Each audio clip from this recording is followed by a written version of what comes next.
525 bilhões e os juros reduzindo de 14% para 12,5%. O governo agora recentemente lançou o novo Plano Safra, mais de 525 bilhões e os juros caindo. E apesar de todos os veículos de comunicação ter compartilhado essa notícia de uma forma tímida, eu diria, em todas as manchetes eles faziam questão de colocar a palavra recorde. Mas quando você pega os números para analisar, você vê que a história é outra. E a pergunta que fica é recorde para quem? Então fica comigo até o final desse vídeo que eu vou te explicar exatamente o que mudou desse novo Plano Safra. Fala turmada, vamos falar sobre o dinheiro do agronegócio e hoje a gente vai falar um pouco sobre esse Plano Safra, o que mudou de verdade, quais as vantagens e desvantagens, o que ficou melhor, o que ficou pior e o que vai mudar de fato para você, que vai fazer o uso desse Plano Safra para custear uma lavoura, para custear uma operação da pecuária, trocar de máquina, enfim, você que faz o uso desse Plano Safra, vamos ver como você pode usufruir da melhor forma. Eu sempre faço um adendo aqui, que independente da linha ou do Plano Safra que é lançado, quem tem que saber o número, se é ideal ou não, é você. É a sua operação, o seu formato de trabalho, como os números que você tem dentro do seu plantio de soja, do seu plantio de milho, da sua pecuária. São esses números que vão dizer se esse valor do Plano Safra é bom ou não para o seu modelo de negócio. Mas vamos dar uma olhada no que mudou de fato. O fato dos juros caírem do ano passado para cá é verdade. No custeio empresarial, por exemplo, ele caiu de 14% para 12,5%. O Pronamp, que era 10%, reduziu para 9%. O custeio do Pronaf também caiu 1%. E uma lei de investimento que é muito usada, que é o Moder Frota, por exemplo, caiu de 13,5% para 12,5%. Como a taxa Selic está na faixa de 14%, uma taxa de juros para o Plano Safra abaixo disso já é um alívio para nós. A Selic ainda na faixa de 14%, uma taxa abaixo desse valor já é um alívio para o nosso setor. E um ponto também que chama a atenção desse novo Plano Safra é que o limite de investimento ele subiu de 1 milhão para 1,5 milhão, por exemplo. Mas se a gente for parar para analisar, esse reajuste do investimento, ele devia ter sido feito há um tempo atrás, quando realmente teve essa alta no preço de maquinário, por exemplo, que é algo que a gente faz investimento para vários anos. Além disso, algumas linhas, como por exemplo o Campo Mais Sustentável, ele proporciona até 1% a menos na taxa de juros. E isso se você cumprir alguns requisitos, como a regularidade no seu CAR e também a prática e também a implementação de práticas sustentáveis. Mas vamos dar uma olhada agora no que as manchetes não mostram. O valor destinado para custeio e comercialização, mais de 414 bilhões do Plano Safra passado, reduziu para menos de 385 bilhões nesse ano. Isso aí representa uma queda de mais de 7% de um Plano Safra para o outro. E justo na linha que é o capital de giro da fazenda, ou seja, é o coração da fazenda. A fazenda que está sem fôlego, ela precisa desse capital de giro para poder passar mais um ano e tentar gerar lucro ali e começar a desafogar. Ou seja, a parte mais importante do Plano Safra, ela diminuiu para o pequeno e para o médio produtor, que são a maioria das pessoas que fazem uso do Plano Safra. Quando a gente fala do recorde desse Plano Safra, aí a gente tem que ter um ponto de atenção. Se a gente for olhar o número nominalmente, realmente a gente teve um recorde. Porém, esse recorde, ele não cobre nem a inflação desse ano que a gente passou.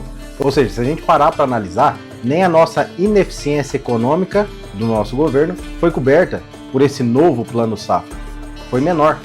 Nominalmente, a gente teve um acréscimo de 1,7% do último Plano Safra para esse, só que a inflação nesse mesmo período foi de 4,4%. Ou seja, se a gente fosse equivaler minimamente essa inflação, para a gente manter esse mesmo potencial de compra do último Plano Safra para esse, nós teríamos que ter um Plano Safra lançado na casa de 538 bilhões, e não esses 525 que foi lançado.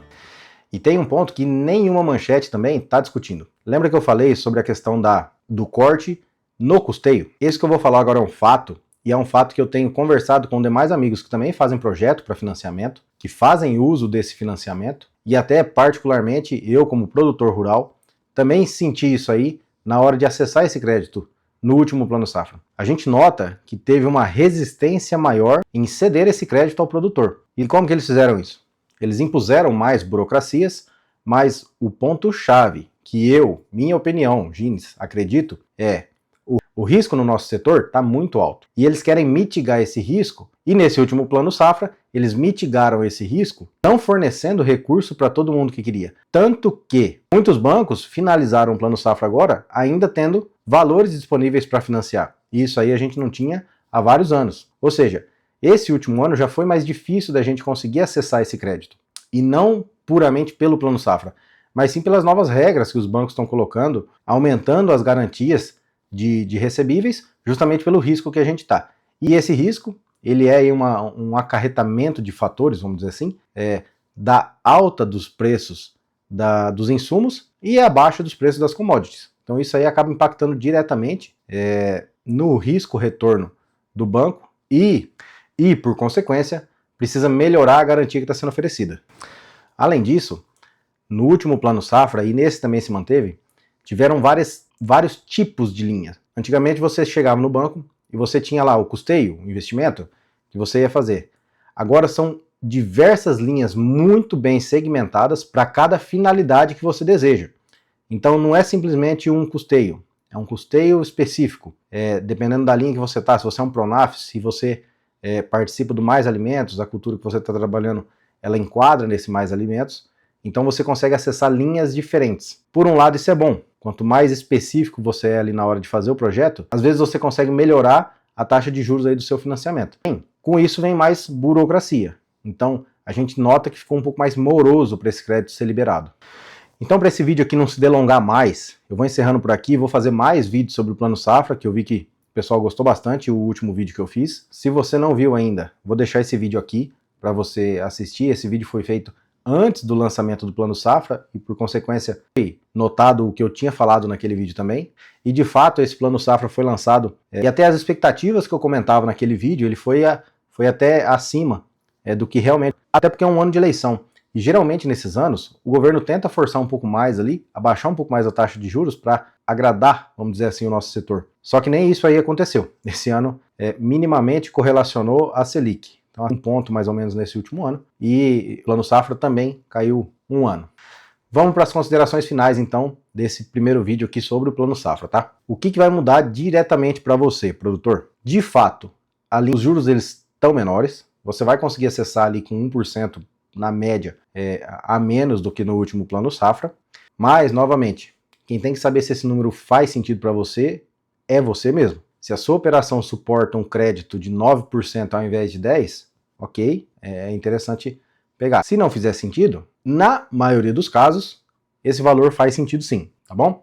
Principalmente até na antecipação da compra ali. Às vezes você vai comprar para safra e você faz a antecipação para pagamento à vista. Geralmente, o valor dessa antecipação é maior do que os juros do Plano Safra. Então, para você, acaba valendo a pena. Mas, novamente, você que tem que entender quais são os números que você pretende aí para o seu negócio. O segundo ponto de atenção é, o crédito ele nunca vem só com esse valor da taxa. Tem o valor do técnico que faz o projeto. Geralmente, o banco pede uma contrapartida para liberar esse crédito para você, seja consórcio, seja seguro de vida, seja, no caso das cooperativas, tem o fundo capital, que às vezes eles acabam retendo o valor ali do seu financiamento. Então, de fato, primeira dica, antes de você acessar esse crédito, já negocia se vai ter alguma contrapartida e se você está disposto a participar dessa contrapartida. Segundo, contrata um técnico. E com esse técnico, eu falo porque eu sou produtor e eu também sou o técnico que faz projetos. É fundamental que você explique detalhadamente para o técnico o que você quer fazer nesse Plano Safra. Muitos produtores chegam para a gente aqui e eles falam simplesmente assim, faz o custeio de soja. Ok, já tem um padrão sobre esse custeio que a gente trabalha. Só que se você for mais detalhista, a chance da gente ser assertivo no projeto e até agilizar o processo de liberação desse crédito é maior. Por quê? Porque a gente está sendo bem específico do que você vai fazer, se essa operação ela tem potencial de dar um retorno, e isso para o banco é muito valioso. São várias etapas de análise que ele consegue mitigar se você tiver um plano bem estruturado, tá?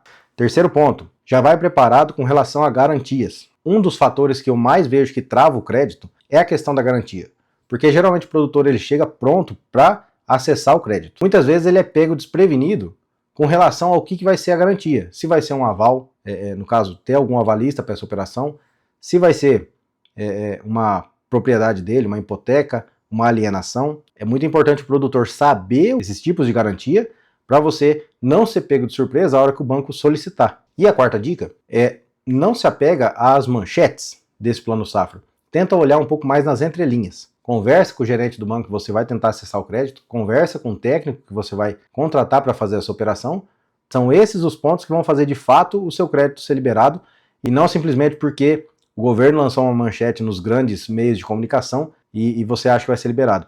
Um ponto-chave é que hoje é dia 11/7. Já fazem aí 11 dias que foi liberado esse novo Plano Safra. O valor ainda não está disponível. Já estava com o projeto estruturado, anexado, o banco já tinha acolhido esse projeto, só faltava, de fato, ter o recurso para liberar. Então ainda tem essa questão do prazo do governo poder liberar esse recurso. Liberando esse recurso para você usar, nós estamos falando aí de 10 dias. Resumo, tem uma real expectativa com relação à data que esse crédito vai ser liberado para você. Como eu disse, hoje é dia 11/7, já fazem 11 dias que esse recurso, que esse Plano Safra foi anunciado, mas o recurso não foi liberado. E a tendência aí, de acordo com o pessoal que eu tenho feito uma conversa para entender o que eles estão achando, a tendência é, pelo menos para frente do dia 20. Ou seja, são 20 dias aí que você pode já estar tentando acessar esse recurso e esse recurso ainda não ter vindo. Então, principalmente, alinhe essa expectativa na época que vai ser liberado para quando você precisa de fato desse financiamento.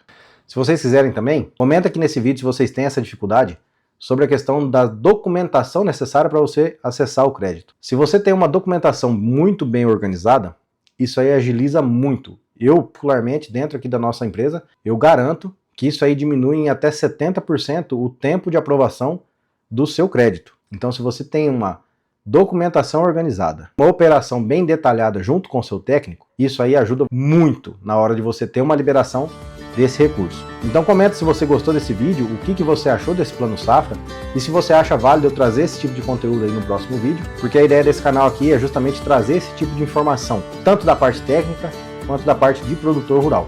Tá joia? Se você gostou, deixa um like aqui nesse vídeo que ajuda bastante a gente e já clique em se inscrever aqui também para sempre estar acompanhando os vídeos que eu vou trazer por aqui.